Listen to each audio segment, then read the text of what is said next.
नमस्कार साथियों, मैं योगेश जोशी और हम आरपीएससी असिस्टेंट प्रोफेसर एग्जाम 2023 के लिए तीसरा पेपर पढ़ रहे थे। इस वीडियो में जो हम टॉपिक डिस्कस करेंगे उसका नाम है राजस्थान की प्रमुख चित्र शैलियाँ। क्या है राजस्थान की प्रमुख चित्र शैलियाँ या different schools of paintings of Rajasthan. Different schools of paintings of Rajasthan, उसके बारे में इस वीडियो में हम डिस्कस करेंगे। तो शुरू करते हैं। सबसे पहले हम देखते हैं राजस्थानी चित्रकला का पहला वैज्ञानिक विभाजन किसने दिया था।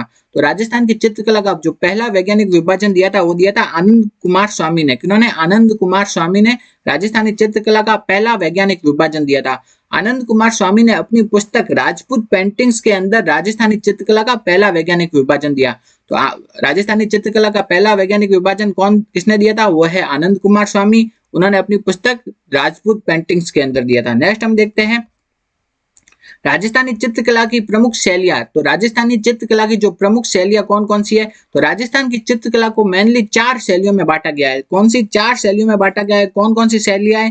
पहली मेवाड़ शैली, दूसरी है मारवाड़ शैली, तीसरी है हाड़ौती शैली और चौथी है ढूंढाड़ शैली। तो राजस्थानी चित्रकला को मेनली 4 शैलियों में बांटा गया है। वो कौन कौन सी है? मेवाड़, मारवाड़, हाड़ौती और ढूंढाड़ शैली में। तो मेवाड़ शैली के अंतर्गत कौन कौन सी शैली आती है? उदयपुर शैली, नाथद्वारा शैली और देवगढ़ शैली। उदयपुर, नाथद्वारा और देवगढ़ ये शैलियां किसमें आती है? मेवाड़ शैली में। दूसरी देखते हैं मारवाड़ शैली में कौन कौन सी आती है? जोधपुर, बीकानेर, किशनगढ़ और अजमेर। कौन कौन सी आती है? जोधपुर, बीकानेर, किशनगढ़ और अजमेर ये शैलियां किसमें आती है? मारवाड़ शैली में। नेक्स्ट देखते हैं हाड़ौती शैली। हाड़ौती शैली में कौन आती है? कोटा, बूंदी और झालावाड़ शैलियां। कौन सी? कोटा, बूंदी और झालावाड़ आती है हाड़ौती शैली में। नेक्स्ट हम देखते हैं ढूंढाड़ शैली। ढूंढाड़ शैली में कौन आती है? जयपुर, अलवर, उनियारा और शेखावटी। तो ढूंढाड़ शैली में कौन आती है? जयपुर, अलवर, उनियारा और शेखावटी ये सभी शैलियां किसमें आती है? ढूंढाड़ शैली में। सबसे पहले हम चालू करते हैं कौन सी? मेवाड़ चित्र शैली। तो मेवाड़ चित्र शैली को चालू करते हैं। राजस्थानी चित्रकला की जन्मभूमि किसे कहा जाता है? मेवाड़ को कहा जाता है। राजस्थान की चित्रकला की जन्मभूमि कहा जाता है मेवाड़ को। नेक्स्ट हम देखते हैं श्रावक प्रतिक्रमण सूत्र चूर्णी। ये क्या है? श्रावक प्रतिक्रमण सूत्र चूर्णी मेवाड़ चित्र शैली का प्राचीनतम ग्रंथ है। तो मेवाड़ की चित्र शैली है उसका प्राचीनतम ग्रंथ कौन सा है? वह है श्रावक प्रतिक्रमण सूत्र चूर्णी। तो श्रावक प्रतिक्रमण सूत्र चूर्णी क्या है? मेवाड़ की चित्र शैली का प्राचीनतम ग्रंथ। श्रावक प्रतिक्रमण सूत्र चूर्णी का जो निर्माण है वो कब हुआ? वो हुआ महाराणा तेज सिंह के शासन में। तो श्रावक प्रतिक्रमण सूत्र चूर्णी का निर्माण हुआ महाराणा तेज सिंह के शासन में। नेक्स्ट हम देखते हैं उदयपुर शैली। उदयपुर शैली चावंड शैली है। चावंड शैली का जो प्रारंभ हुआ था वो कब हुआ था? महाराणा प्रताप के समय में। तो चावंड शैली का प्रारंभ तो कब हुआ? महाराणा प्रताप के समय में। लेकिन इसका जो सर्वाधिक विकास हुआ वो हुआ अमर सिंह प्रथम के शासनकाल में। तो चावंड शैली का जो विकास तो हुआ मतलब प्रारंभ तो हुआ तो राणा प्रताप के समय में। कब हुआ? राणा प्रताप के समय में। और जबकि जो इसका सर्वाधिक विकास हुआ वो हुआ अमर सिंह प्रथम के समय में। तो चावंड शैली का जो प्रारंभ हुआ वो महाराणा प्रताप के समय में और इसका सर्वाधिक विकास हुआ अमर सिंह प्रथम के समय में। नेक्स्ट हम देखते हैं चावंड शैली के जो प्रमुख चित्रकार कौन थे? वो थे निसारदीन। तो चावंड शैली के प्रमुख चित्रकार थे निसारदीन। निसारदीन ने किसकी रचना की? रागमाला की। तो रागमाला की रचना किसने की थी? निसारदीन ने। और वो चावंड शैली के प्रमुख चित्रकार थे। तो निसारदीन ने रागमाला की जो रचना की थी वो किसके शासन में की थी? अमर सिंह प्रथम के शासन में। तो निसारदीन ने रागमाला की रचना की थी अमर सिंह प्रथम के शासन में। तो ये तो क्या हो गए? अमर सिंह प्रथम के शासन में की थी निसारदीन ने रागमाला की रचना। नेक्स्ट हम देखते हैं महाराणा जगत सिंह। महाराणा जगत सिंह के शासन काल को क्या कहा जाता है? लघु चित्रों का स्वर्ण युग कहा जाता है।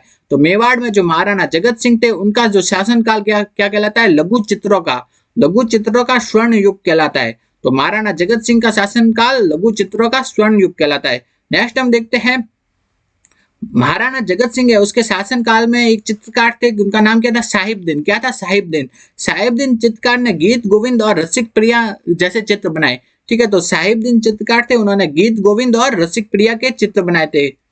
तो साहिबदीन जो थे चित्रकार उन्होंने कौन कौन से चित्र बनाए? पहले तो है गीत गोविंद और दूसरे रसिक प्रिया। तो गीत गोविंद और रसिक प्रिया किस चित्र शैली से संबंधित है? ये है मेवाड़ की चित्र शैली से। और इसका निर्माण किसने किया था? साहिबदीन ने किया था। नेक्स्ट हम देखते हैं महाराणा जगत सिंह है उन्होंने अपने राजमहल में चितेरौरी ओवेरी। क्या है? चितेरौरी ओवेरी नामक एक चित्रशाला का निर्माण करवाया था। तो महाराणा जगत सिंह ने अपने राजमहल में चितेरौरी ओवेरी नामक एक चित्रशाला का निर्माण कराया था। इसे वर्तमान में क्या कहा जाता है? तस्वीरों और कारखानों। इसे वर्तमान में क्या कहा जाता है? तस्वीरों और कारखानों। तो ये क्या हो गया? महाराणा जगत सिंह। तो महाराणा जगत सिंह इनके बारे में एक बार वापिस देख लेते हैं क्या है। तो महाराणा जगत सिंह है, उसे उनके शासनकाल को क्या कहा जाता है? लघु चित्रों का स्वर्ण युग कहा जाता है। महाराणा जगत सिंह के शासनकाल में साहिबदीन चित्रकार थे, उन्होंने गीत गोविंद और रसिक प्रिया नामक चित्रों की रचना की थी। और नेक्स्ट है कि महाराणा जगत सिंह ने अपने राजमहल में क्या है, चित्तौरी ओवेरी नामक एक चित्रशाला का निर्माण करवाया, जिसे वर्तमान में क्या कहा जाता है? तस्वीरों कारखानों कहा जाता है। तो अभी हमने मेवाड़ की चित्र शैली में दो चित्रकार देखे, कौन कौन से देखे? एक तो क्या देखे? साहिबदीन, क्या है? साहिबदीन, एक तो है साहिबदीन और दूसरे है निसारदीन, क्या है? निसारदीन। तो मेवाड़ की चित्रशैली में ना दो चित्रकार देखे, एक तो है साहिबदीन और दूसरे निसारदीन। तो ये प्रश्न पूछा जाता है कि है ना, ये किस चित्रशैली से संबंधित है? मेवाड़ से, मारवाड़ से, या फिर उन चित्रशैली से संबंधित ढूंढाड़ से, ऐसे पूछा जाता है। ठीक है, तो इसको याद कैसे करेंगे? इनके शब्द में क्या आ रहा है? दिन आ रहा है, दोनों में क्या आ रहा है? दिन। और दिन को पर्यायवाची क्या है? वार। और मेवाड़ में क्या आ रहा है? वाड़ आ रहा है। ठीक है, तो वाड़ से मिलता जुलता क्या है? वार। तो साहिबदीन या निसारदीन, इन दोनों के नाम में क्या आ रहा है? दिन। तो ऐसे याद करेंगे, तो दिन का मतलब वार, तो और मेवाड़ में भी क्या आ रहा है? वाड़ आ रहा है। ठीक है, इस हिसाब से याद कर सकते हैं। तो साहिबदीन और निसारदीन दोनों किस चित्रशैली के चित्रकार थे? वो है मेवाड़ के। नेक्स्ट हम देखते हैं नाथद्वारा चित्रशैली। नाथद्वारा चित्रशैली में किसका चित्रांकन किया जाता है? पिछवाइयों का। तो पिछवाइयों के लिए प्रसिद्ध चित्रशैली कौन सी है? वो है नाथद्वारा चित्रशैली। नेक्स्ट हम देखते हैं पिछवाई चित्रण का मुख्य विषय क्या है? तो पिछवाई चित्रण का मुख्य विषय है श्री कृष्ण की लीलाओं पर आधारित होती है। पिछवाई किस पर आधारित होती है? श्री कृष्ण की लीलाओं पर आधारित होती है। नेक्स्ट हम देखते हैं पिछवाई चित्रकला के या नाथद्वारा चित्रशैली के जो प्रमुख चित्रकार है वो कौन है? वो है रामचंद्र घासीराम, कमला और इलायची। तो ये कमला और इलायची याद रखना है। कमला और इलायची ये दोनों महिला चित्रकार है और ये किस चित्रशैली से संबंधित है? ये है नाथद्वारा की चित्रशैली से संबंधित है। तो कमला और इलायची किस चित्रशैली से संबंधित है? नाथद्वारा चित्रशैली से। और नाथद्वारा चित्रशैली में किसका चित्रांकन किया जाता है? पिछवाइयों का। पिछवाइयां किस पर आधारित है? श्री कृष्ण की लीला पर। नेक्स्ट हम देखते हैं देवगढ़ शैली। कौन सी? देवगढ़ शैली। देवगढ़ शैली की जो प्रमुख चित्रकार कौन है? वो है कंवला, चोखा और बैजनाथ। तो देवगढ़ चित्रशैली की प्रमुख चित्रकार है कंवला, चोखा और बैजनाथ। नेक्स्ट हम देखते हैं हाड़ौती शैली।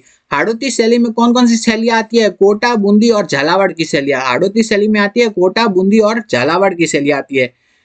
तो इसको देखते हैं। तो सबसे पहले हम देखते हैं बूंदी शैली। कौन सी? बूंदी शैली। तो बूंदी के जो मतीराम है, बूंदी के कौन है? मतीराम, उन्होंने रसराज की रचना की। तो रसराज चित्र की रचना किसने की थी? बूंदी के मतीराम ने। ये वाला क्वेश्चन आपके कॉलेज लेक्चर 2020 में पूछा गया था कि जो बूंदी के जो मतीराम है उन्होंने किसकी? रसराज चित्र की रचना की थी। रसराज चित्र की रचना बूंदी के मतीराम ने की थी। नेक्स्ट हम देखते हैं बूंदी की जो चित्र शैली है वो के उसकी विशेषता क्या है? वो है पशु पक्षियों का चित्रण। तो पशु पक्षियों का चित्रण किस चित्रशैली की विशेषता है? वो है बूंदी की चित्रशैली की। तो पशु पक्षियों का जो चित्रण है वो किस चित्रशैली की विशेषता है? बूंदी की चित्रशैली की। नेक्स्ट हम देखते हैं रंगमहल। रंगमहल कहाँ पे स्थित है? वो स्थित है बूंदी में। और रंगमहल अपने भित्ति चित्रों के लिए प्रसिद्ध है और इसका निर्माण किसने करवाया था? महाराजा छत्रसाल ने। तो रंगमहल कहाँ स्थित है? वो बूंदी में स्थित है, अपने भित्ति चित्रों के लिए प्रसिद्ध है और इसका निर्माण महाराणा छत्रसाल ने करवाया था। ठीक है, तो जो रंगमहल कहाँ स्थित है? बूंदी में, अपने भित्ति चित्रों के लिए प्रसिद्ध है और इसका निर्माण महाराजा छत्रसाल ने कराया था। नेक्स्ट हम देखते हैं चित्रशाला। एक तो है रंगमहल और दूसरा है चित्रशाला, दोनों अलग अलग है। ठीक है, चित्रशाला कहाँ स्थित है? बूंदी के महलों में स्थित है। इसका निर्माण किसने करवाया था? उमेद सिंह ने। तो रंगमहल का निर्माण तो छत्रसाल ने करवाया था और जबकि चित्रशाला है उसका निर्माण करवाया था उमेद सिंह ने। नेक्स्ट हम देखते हैं दुगारी किले का संबंध किससे है? ये प्रश्न एक बार पूछा गया था किसी एग्जाम में। दुगारी किले का संबंध है बूंदी की चित्रशैली से। नेक्स्ट देखते हैं कोटा चित्रशैली। तो बूंदी की चित्रशैली की जो विशेषता क्या थी? वो है पशु पक्षियों का चित्रण। तो पशु पक्षियों का चित्रण ये किस चित्रशैली की विशेषता थी? ये थी बूंदी की चित्रशैली की। तो पशु पक्षियों का चित्रण किस चित्रशैली की विशेषता थी? बूंदी शैली की विशेषता थी। नेक्स्ट हम देखते हैं शिकार के चित्र किस शैली की विशेषता है? वो है कोटा शैली की। तो कोटा शैली की विशेषता क्या है? शिकार के चित्र। जबकि पशु पक्षियों का चित्रण किसकी विशेषता है? बूंदी शैली की। कोटा की चित्र शैली में नारियों को भी शिकार करते हुए दिखाया गया है। तो ये प्रश्न भी पूछा जाता है कि शिकार के चित्र किस चित्र शैली की विशेषता है? वो है कोटा चित्र शैली की। जबकि पशु पक्षियों का चित्रण बूंदी की चित्र शैली की विशेषता है। नेक्स्ट देखते हैं कोटा चित्र शैली का उत्कृष्ट काल किसे माना जाता है? वह है महाराजा उमेद सिंह प्रथम के शासनकाल को। तो कोटा चित्र शैली का उत्कृष्ट काल माना जाता है महाराजा उमेद सिंह प्रथम के शासनकाल को। नेक्स्ट देखते हैं हम ढूंढाड़ शैली। ढूंढाड़ शैली में कौन कौन सी आती है? आमेर, जयपुर, अलवर, उनियारा, शेखावटी, ये सभी शैलियां ढूंढाड़ शैली में आ जाती है। नेक्स्ट देखते हैं आमेर शैली। आमेर शैली के में क्या है? तो मौजमाबाद के जो भित्ति चित्र है और बैराट के जो मुगल गार्डन है ये आमेर चित्र शैली से संबंधित है। तो ये पूछा जाता है प्रश्न कि मौजमाबाद के भित्ति चित्र किस चित्र शैली से संबंधित है? वह आमेर की चित्र शैली से संबंधित है। तो मौजमाबाद के भित्ति चित्र और बैराट के मुगल गार्डन ये आमेर की चित्र शैली से संबंधित है। नेक्स्ट हम देखते हैं जयपुर की चित्र शैली। तो जयपुर चित्र शैली के प्रमुख चित्रकार कौन है? साहिब राम। अभी साहिब वर्ड आपको भी सुना हुआ दिख रहा होगा, तो साहिब दिन तो कौन सी चित्र शैली के थे? वो थे मेवाड़ के। ठीक है, तो ये याद रखना है, इंपॉर्टेंट है, पूछा जाता है। साहिब दिन तो किसके थे? मेवाड़ की चित्र शैली के। और जबकि साहिब राम है वो है किसकी? जयपुर की चित्र शैली से। तो ऐसे याद रख सकते हैं, इसमें दिन आ रहा है, दिन का मतलब वार, और मेवाड़ में भी क्या आ रहा है? वार्ड। तो वार से मिलता जुलता शब्द क्या है? वार्ड। तो ऐसे याद रख सकते हैं। तो साहिब राम तो किससे है? जयपुर के। और जबकि साहिब दिन किसके हैं? मेवाड़ की चित्र शैली के। तो साहिब राम अपने द्वारा बनाए गए आदमकद पोर्ट्रेट के लिए प्रसिद्ध है। तो साहिब राम किसके लिए प्रसिद्ध है? आदमकद पोर्ट्रेट के लिए प्रसिद्ध है। कौन? साहिब राम। और साहिब राम का संबंध कौन सी चित्र शैली से है? वह है जयपुर की चित्र शैली से। तो साहिब राम का संबंध है जयपुर की चित्र शैली से, जबकि साहिब दिन का संबंध है मेवाड़ की चित्र शैली से। और साहिब राम का जो विशेषता क्या है? वो है आदमकद पोर्ट्रेट के लिए प्रसिद्ध है। नेक्स्ट हम देखते हैं जयपुर चित्र शैली पर मुगल चित्रकला का प्रभाव दिखाई देता है। तो ऐसी कौन सी चित्र शैली है जिस पर कि मुगल चित्रकला का प्रभाव दिखाई देता है? वह है जयपुर चित्र शैली। नेक्स्ट है जयपुर चित्रकला का स्वर्ण काल किसके काल को माना जाता है? वह है सवाई प्रताप सिंह के समय को जयपुर चित्रकला का स्वर्ण काल माना जाता है। तो जयपुर चित्रकला का स्वर्ण काल किसे माना जाता है? सवाई प्रताप सिंह के शासन काल को जयपुर चित्रकला का स्वर्ण काल माना जाता है। नेक्स्ट हम देखते हैं जयपुर चित्र शैली की प्रमुख विशेषताएं क्या है? आदमकद पोर्ट्रेट, लघु चित्र, पोथी चित्र, ये सब जयपुर की चित्र शैली की प्रमुख विशेषताएं। कौन कौन सी? आदमकद पोर्ट्रेट है, लघु चित्र है, पोथी चित्र है, ये सभी जयपुर की चित्र शैली की प्रमुख विशेषताएं। नेक्स्ट हम देखते हैं राजस्थान स्कूल ऑफ आर्ट्स। इसकी स्थापना किसने की? इसकी स्थापना की सवाई राम सिंह ने। राजस्थान स्कूल ऑफ आर्ट्स की स्थापना की सवाई राम सिंह ने। नेक्स्ट देखते हैं मोहम्मद शाह। क्या है? मोहम्मद शाह वो जयपुर के चित्रकार थे और ये किसके दरबार में दरबारी चित्रकार थे? ये है सवाई जय सिंह के। तो ये वाला प्रश्न भी RS 2023 में पूछा गया कि मोहम्मद शाह किसके दरबारी चित्रकार थे? वो है सवाई जय सिंह के। तो मोहम्मद शाह किसके दरबारी चित्रकार थे? सवाई जय सिंह के दरबारी चित्रकार थे। नेक्स्ट हम देखते हैं आला गीला, आराइस, मोराकसी, ये सब क्या है? तो आला गीला क्या होता है? आराइस क्या होता है? मोराकसी क्या होता है? ये आला गीला क्या होता है? जयपुर के भित्ति चित्रों की एक विशेष पद्धति है। आला गीला क्या है? जयपुर के एक प्रकार के भित्ति चित्र है। इसमें क्या किया जाता है? चूने के प्लास्टर को घोटकर पतला कर देते हैं और इस पर चित्रण किया जाता है। तो आला गीला में क्या किया जाता है? एक प्रकार के भित्ति चित्र है। इसमें क्या किया जाता है? चूने का जो प्लास्टर होता है उसे घोट करके पतला कर देते हैं और उस पर भी क्या की जाती है? पेंटिंग की जाती है। ठीक है, तो प्लास्टर है उसको पतला करके उसके ऊपर पेंटिंग की जाती है। किसके अंदर? आला गीला में। और ये कहाँ की फेमस है? जयपुर की। नेक्स्ट हम देखते हैं अलवर शैली। अलवर शैली के जो प्रमुख चित्रकार है, अलवर शैली में ये प्रमुख चित्रकारों के नाम पूछे जाते हैं बार बार। कौन कौन से चित्रकार है? वो है शालिग्राम, जमुनादास, छोटेलाल, बक्साराम, गुलाम अली, नंदराम, डालूराम। तो ये सभी चित्रकार किस चित्र शैली से है? तो अलवर की चित्र शैली से। कौन कौन से? शालिग्राम, जमुनादास, छोटेलाल, बक्साराम, गुलाम अली, नंदराम और डालूराम। तो शालिग्राम, जमुनादास, छोटेलाल, बक्साराम, गुलाम अली, नंदराम और डालूराम, ये सभी चित्रकार अलवर की चित्र शैली से संबंधित है। नेक्स्ट है हाथी दांत के फलक पर सूक्ष्म चित्रण किस चित्र शैली की विशेषता है? अलवर चित्र शैली की। इंपॉर्टेंट है, हाथी दांत के फलक पर जो सूक्ष्म चित्रण किया जाता है वो कौन सी चित्र शैली से संबंधित है? वह है अलवर की चित्र शैली से। अपन देखते हैं कि पशु पक्षियों के चित्रण कौन सी चित्र शैली की थी? बूंदी की। नेक्स्ट है कि शिकार के चित्र कौन सी चित्र शैली की विशेषता है? कोटा की। हाथी दांत के फलक पर सूक्ष्म चित्रण है अलवर की चित्र शैली की प्रमुख विशेषता। नेक्स्ट हम देखते हैं हाथी दांत के फलक पर सूक्ष्म चित्रण करने में जो महारत चित्रकार थे वो कौन कौन से थे? उदयराम और मूलचंद। ठीक है, तो हाथी के दांत पर जो सूक्ष्म चित्रण करने वाले चित्रकार है उदयराम और मूलचंद है। नेक्स्ट हम देखते हैं उनियारा शैली। कौन सी? उनियारा शैली। उनियारा शैली के प्रमुख चित्रकार कौन है? मीर बख्श और काशी। तो उनियारा शैली के जो प्रमुख चित्रकार है वो कौन है? मीरबख्श एंड काशी। तो मीरबख्श ने किसकी रचना की थी? वह सीताराम, लक्ष्मण तथा हनुमान के चित्र बनाए थे। तो मीरबख्श ने किस किस के चित्र बनाए थे? सीताराम के, लक्ष्मण के तथा हनुमान जी के चित्र बनाए थे मीरबख्श ने। नेक्स्ट हम देखते हैं जो उनियारा शैली है वो किसका मिश्रण है? वो है जयपुर तथा बूंदी दोनों की चित्रकलाओं का मिश्रण है। कौन सी? उनियारा शैली। तो उनियारा शैली किस किस का मिश्रण है? एक तो है जयपुर की चित्र शैली तथा बूंदी की चित्र शैली, इन दोनों चित्र शैलियों का मिश्रण है उनियारा शैली। नेक्स्ट देखते हैं शेखावटी शैली। तो शेखावटी की हवेलियां अपनी भित्ति चित्रों के लिए प्रसिद्ध है।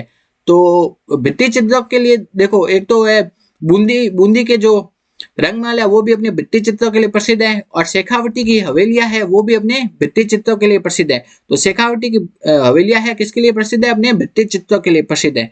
तो भित्ति चित्रों के कारण शेखावटी को क्या कहा जाता है? Open art gallery. क्या भी कहा जाता है? ओपन आर्ट गैलरी कहा जाता है शेखावटी को। क्यों? क्योंकि उसमें भित्ति चित्र है, इस कारण।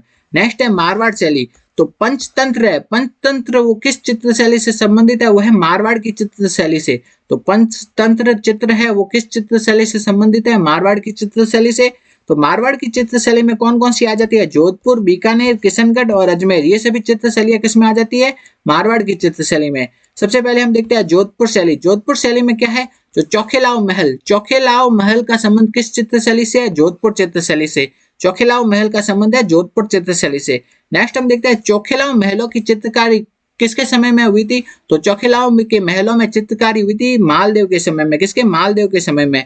नेक्स्ट देखते हैं रागमाला चित्रावली। क्या है? रागमाला चित्रावली। रागमाला चित्रावली का जो चित्रांकन किया था वो किसने किया था? वीर जी ने। किसने किया था? वीर जी नामक एक चित्रकार ने किया था रागमाला चित्रावली का चित्रांकन। तो रागमाला चित्रावली का चित्रांकन किसने किया था? वीर जी नामक एक चित्रकार ने किया था। देखो दो शब्द है, एक तो रागमाला चित्रावली है और दूसरा है रागमाला, दो है। तो रागमाला तो कौन सी चित्र शैली से संबंधित था? वो था मेवाड़ की चित्र शैली से, अभी हमने पढ़ा था। और इसमें कि इसका चित्र किसने बनाया था? ये बनाया था निसारदीन ने। किसने? निसारदीन ने बनाया था रागमाला का चित्र। और जबकि रागमाला चित्रावली है इसका चित्रांकन किया था वीर जी चित्रकार ने किया था, और ये मारवाड़ की चित्र शैली या जोधपुर की चित्र शैली से संबंधित है। नेक्स्ट हम देखते हैं पाली के जो वीर पुरुष विठल दास चंपावत पर आधारित है। तो ये रागमाला चित्रावली किस पर आधारित है? ये पाली के विठल दास चंपावत पर आधारित है। और रागमाला चित्रावली का संबंध किससे है? जोधपुर चित्र शैली से, जबकि रागमाला का संबंध है मेवाड़ से। नेक्स्ट हम देखते हैं जोधपुर चित्र शैली में क्या है? लाल पीले रंगों की प्रधानता है। तो लाल पीले रंगों की प्रधानता है जोधपुर की चित्र शैली में। नेक्स्ट है रामा, नाथा, छज्जू, सैफू, ये सभी क्या है? जोधपुर चित्र शैली के प्रमुख चित्रकार है। तो रामा, नाथा, छज्जू, सैफू ये सभी के किस चित्र शैली के चित्रकार है? जोधपुर की चित्र शैली के चित्रकार है। कौन कौन से? रामा, नाथा, छज्जू और सैफू। तो ये सभी है जोधपुर की चित्र शैली के प्रमुख चित्रकार है। नेक्स्ट हम देखते हैं बीकानेर शैली। बीकानेर की शैली को मुख्यतः कितने? दो परिवारों का योगदान है। बीकानेर की चित्र शैली में मुख्यतः कितने? दो परिवारों का योगदान है। पहला परिवार तो कौन सा है? मथेरण परिवार। पहला परिवार है मथेरण परिवार और दूसरा परिवार है उस्ता परिवार। ठीक है। तो बीकानेर की चित्र शैली में दो परिवारों का योगदान है। पहला है मथेरण परिवार और दूसरा है उस्ता परिवार। तो मथेरण परिवार वाला आपके असिस्टेंट प्रोफेसर के जो पिछले एग्जाम है उनमें पूछा जा चुका है। तो मथेरण परिवार को देखते हैं। तो मथेरण क्या होते हैं? जैन समुदाय के लोग होते हैं। किस समुदाय के लोग होते हैं? जैन समुदाय के लोग होते हैं मथेरण। और ये अपने आप को क्या भी कहते हैं? महात्मा भी कहते हैं। तो मथेरण क्या होते हैं? जैन समुदाय के लोग होते हैं, इन्हें महात्मा भी कहा जाता है। नेक्स्ट हम देखते हैं मथेरण परिवार के जो लोग होते हैं वो मुख्यतः किसके? शासकों के व्यक्तिगत चित्र बनाने के लिए जाने जाते हैं। मथेरण होते तो क्या है? जैन समुदाय के लोग होते हैं, और इनका ये मुख्यतः किसके लिए प्रसिद्ध है? ये शासकों के व्यक्तिगत चित्र बनाने के लिए प्रसिद्ध है। तो मथेरण परिवार के जो चित्रकार है वो शासकों के या राजाओं के व्यक्तिगत चित्र बनाने के लिए प्रसिद्ध है मथेरण। नेक्स्ट हम देखते हैं जो मथेरण परिवार के जो चित्रकार है उन्हें महाराजा अनूप सिंह के शासनकाल में सर्वाधिक संरक्षण प्राप्त हुआ। तो महाराजा अनूप सिंह के शासनकाल में सर्वाधिक संरक्षण प्राप्त हुआ मथेरण परिवार के चित्रकारों को। तो एक बार वापिस देख लेते हैं। तो मथेरण परिवार के जो चित्रकार होते हैं वो क्या है? मेनली किस समुदाय के होते हैं? जैन समुदाय के होते हैं। और इन्हें किसके लिए ये प्रसिद्ध है? यह शासकों के व्यक्तिगत चित्र बनाने के लिए प्रसिद्ध है। और इनका सर्वाधिक संरक्षण किनके शासनकाल में हुआ? वो है महाराजा अनूप सिंह के शासनकाल में। और मथेरण चित्रकारों के जो प्रमुख चित्रकार है वो कौन है? मुन्नालाल और मुकुंद। कौन है? मुन्नालाल और मुकुंद मथेरण परिवार के प्रमुख चित्रकार है। दूसरा परिवार कौन सा है? उस्ता परिवार। दो परिवार देखे थे बीकानेर की चित्र शैली में, एक तो मथेरण परिवार और दूसरा उस्ता परिवार। तो दूसरा देखते हैं उस्ता परिवार। उस्ता परिवार है, उस्ता परिवार वो होता है, वो क्या है, मुगल शैली के चित्र बनाने में कुशल था। ठीक है, उस्ता परिवार किस शैली के चित्र बनाने में कुशल था? मुगल शैली के चित्र बनाने में कुशल था। नेक्स्ट हम देखते हैं उस्ता परिवार ने उस्ता कला को विकसित किया था। तो अभी हम देखते हैं उस्ता कला पढ़ते हैं हस्तशिल्प के अंदर, हैंडीक्राफ्ट के अंदर। उस उस्ता कला को विकसित किसने किया था? वो उस्ता परिवार ने किया था। बीकानेर की जो चित्रकारों के दो परिवार थे, एक तो मथेरन परिवार, दूसरा उस्ता परिवार। इसमें से जो उस्ता परिवार था उसने उस्ता कला को विकसित किया था। नेक्स्ट हम देखते हैं उस्ता कला होती क्या है आखिर। तो ऊंट की खाल पर जो सोने की बारीक चित्रकारी की जाती है उसे क्या कहा जाता है? उस्ता कला। ऊंट की खाल पर सोने की जो बारीक चित्रकारी की जाती है उसे कहा जाता है उस्ता कला। और उस्ता कला के लिए प्रसिद्ध स्थान कौन सा है? वो है बीकानेर। उस्ता कला के जो प्रमुख कलाकार कौन थे? वो थे रकनुद्दीन, अलीरजा और हसन। ये उस्ता कला के प्रमुख कलाकार है, चित्रकार है। तो ये दो परिवार हो गए। ये दो परिवार किसमें है? बीकानेर की चित्रशैली में। बीकानेर की चित्रशैली के बाद में हम देखते हैं किशनगढ़ की चित्रशैली। तो किशनगढ़ की चित्रशैली को हम देखते हैं। किशनगढ़ चित्रशैली का स्वर्ण युग किसे कहा जाता है? वो है महाराजा सावंत सिंह के समय को। तो महाराजा सावंत सिंह का समय है वो किशनगढ़ की चित्रशैली का स्वर्ण युग कहलाता है। नेक्स्ट हम देखते हैं महाराजा जो सावंत सिंह है उनका उपनाम क्या था? नागरी दास। तो नागरी दास किनका उपनाम था? महाराजा सावंत सिंह का। और इन नागरी दास के दरबार में एक चित्रकार थे जिनका नाम था मोर ध्वज निहाल चंद। क्या है? मोर ध्वज निहाल चंद। और इन मोर ध्वज निहाल चंद ने बनी ठनी चित्र बनाया था। तो बनी ठनी चित्र किसने बनाया था? मोर ध्वज निहाल चंद ने। वो नागरी दास या सावंत सिंह के दरबार में दरबारी चित्रकार थे। और ये चित्र किस चित्र शैली से संबंधित है? ये चित्र संबंधित है किशनगढ़ की चित्र शैली से संबंधित है। तो बनी ठनी चित्र बनाया मोर ध्वज निहाल चंद ने, जो कि नागरी दास या सावंत सिंह के दरबार में दरबारी चित्रकार थे। और यह चित्र किशनगढ़ चित्र शैली से संबंधित है। और बनी ठनी को क्या भी कहा जाता है? भारत की मोनालिसा। नेक्स्ट हम देखते हैं बनी ठनी चित्र पर 1973 में भारत सरकार ने क्या डाक टिकट जारी किया था। तो 1973 में इस पर डाक टिकट भी जारी हो चुका है। तो नानक राम चित्रकार है वो किस चित्र शैली से संबंधित है? किशनगढ़ चित्र शैली से। ये इंपॉर्टेंट है बहुत। तो नानक राम का पूछा जाता है बार बार कि ये किस चित्र शैली से संबंधित है? ये है किशनगढ़ की चित्र शैली से संबंधित है नानक राम। नेक्स्ट हम देखते हैं अजमेर की चित्र शैली। तो राजा बाबूजी का जो चित्र है वो किसने बनाया था? जूनिया के चांद ने बनाया था। ठीक है, तो राजा बाबूजी का चित्र किस चित्र शैली से संबंधित है? अजमेर की चित्र शैली से। और ये बनाया था जूनिया के चांद ने बनाया था। नेक्स्ट हम देखते हैं ये अजमेर चित्र शैली का है। नेक्स्ट है पारदर्शी वेशभूषा किस चित्र शैली की विशेषता है? वह है नागौर शैली की। पारदर्शी वेशभूषा किस चित्र शैली की विशेषता है? नागौर चित्र शैली की विशेषता है। तो सबसे पहले देखते हैं पशु पक्षियों की चित्रण किसकी है? बूंदी की। नेक्स्ट है कि शिकार की चित्र किसकी थी? वो थी कोटा की। तीसरा हम देखते हैं जो हाथी दांत पर सूक्ष्म चित्रण किसकी थी? वो थी अलवर की। नेक्स्ट है कि पारदर्शी वेशभूषा किसकी है? नागौर की। और नेक्स्ट देखते हैं किस चित्र शैली में वृद्धावस्था के चित्रों को कुशलता से दिखाया जाता है? वो भी नागौर की चित्र शैली में। अगला हम देखते हैं मूमल का चित्र। मूमल का चित्र किस चित्र शैली से संबंधित है? वो है जैसलमेर की चित्र शैली से। नेक्स्ट देखते हैं राजस्थान के सर्वाधिक प्राचीन चित्रित ग्रंथ कौन से हैं? तो राजस्थान के जो सबसे प्राचीन चित्रित ग्रंथ है वो है ओध निरुक्ति वृत्ति। क्या है? पहला तो क्या है? ओध निरुक्ति वृत्ति। और दूसरा है 10 वैकालिका सूत्र चूर्णी। तो राजस्थान के सबसे प्राचीन चित्रित ग्रंथ है ओध निरुक्ति वृत्ति और 10 वैकालिका सूत्र चूर्णी। ये दोनों जैसलमेर के भंडार में मिले हैं। तो राजस्थान के सबसे प्राचीन जो चित्रित ग्रंथ कौन कौन से है? पहला तो है ओध निरुक्ति वृत्ति और दूसरा है 10 वैकालिका सूत्र चूर्णी। ये दोनों जैसलमेर के भंडार में मिले हैं। ये दोनों जैसलमेर के भंडार में मिले हैं। नेक्स्ट है अब कुछ चित्रकार अभी हमने देख लिया है तो उनको वापस एक बार रिवीजन कर लेते हैं क्योंकि ये पूछा जाता है बार बार। कुछ चित्रकार है उनके बारे में देखते हैं। एक है साहिबदीन और दूसरा है निसारदीन। साहिबदीन और निसारदीन किस चित्रशैली से संबंधित थे? वो है मेवाड़ की चित्रशैली से। किसकी? मेवाड़ की चित्रशैली ऐसे पूछा जाता है। मेवाड़ की है, मारवाड़ की है, ढूंढाड़ की है, इस टाइप से पूछा जाता है। तो वो किस चित्रशैली से संबंधित है? वो है मेवाड़ की चित्रशैली से संबंधित है। नेक्स्ट हम देखते हैं साहिब राम। साहिबदीन तो किसका था? किस चित्रशैली से संबंधित थे? मेवाड़ की। और जबकि साहिब राम है वो है जयपुर की चित्रशैली से। तो साहिब राम किस चित्रशैली से संबंधित है? जयपुर की चित्रशैली से। नेक्स्ट हम देखते हैं मोहम्मद शाह। ये भी किस चित्रशैली से संबंधित है? वो है जयपुर की। मोहम्मद शाह किस राजा के दरबार में थे चित्रकार? वो थे सवाई जयसिंह। तो साहिब राम और मोहम्मद शाह ये दोनों जयपुर की चित्रशैली से। मोरध्वज निहाल चंद और नानक राम किस चित्रशैली से थे संबंधित? वह है किशनगढ़। नेक्स्ट हम देखते हैं सालिग्राम, जमुनादास, छोटेलाल, बक्साराम, टालूराम, गुलाम अली, ये सभी है अलवर की चित्रशैली से। तो ये चित्रकार है, इनको याद रखना है क्योंकि पूछा जाता है चित्रकारों के बारे में, ये किस चित्रशैली से संबंधित है, तो उनको एक बार वापस देख लेते हैं हम।